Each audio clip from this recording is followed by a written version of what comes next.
Beverly Hills, 90210. Tori Spelling publicly reunited with her second husband Dean McDermott to attend the 39th annual Malibu Chili Cook Off on Monday with their children.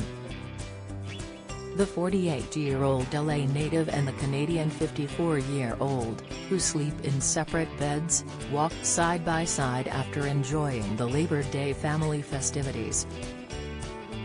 Dean was doing all the heavy lifting, hauling several large stuffed animals they won during the event hosted the Boys and Girls Club of Malibu. Spelling flaunted her midriff in an Adidas crop top, ripped blue jeans, Converse sneakers, and she wore an Atari trucker cap over her platinum blonde extensions. Tori held hands with their youngest child, 4-year-old son Beau, as their 13-year-old daughter Stella trailed behind them. The messiness panelist conquered her hatred of dizzying carnival rides beside their 9-year-old daughter Hattie.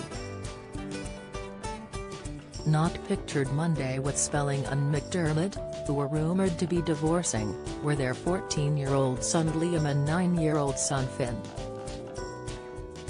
Tori hasn't publicly posted about the quarantine bunch actor since November 25, and she hasn't been physically pictured with him since May 2020.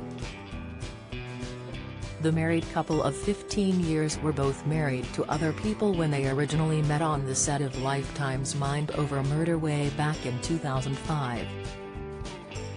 Dean, who did a 2014 rehab stint, is also father to 22-year-old son Jack from his 7-year marriage to Mary Josephine Eustace, which ended in 2006. Spelling currently co-hosts the iHeartRadio podcast 9021 OMG with her former castmate Jenny Garth, which streams every Sunday. McDermott currently portrays Detective Barry Ham in the 10-episode crime drama Pretty Hard Cases, which premieres this Friday on MTV.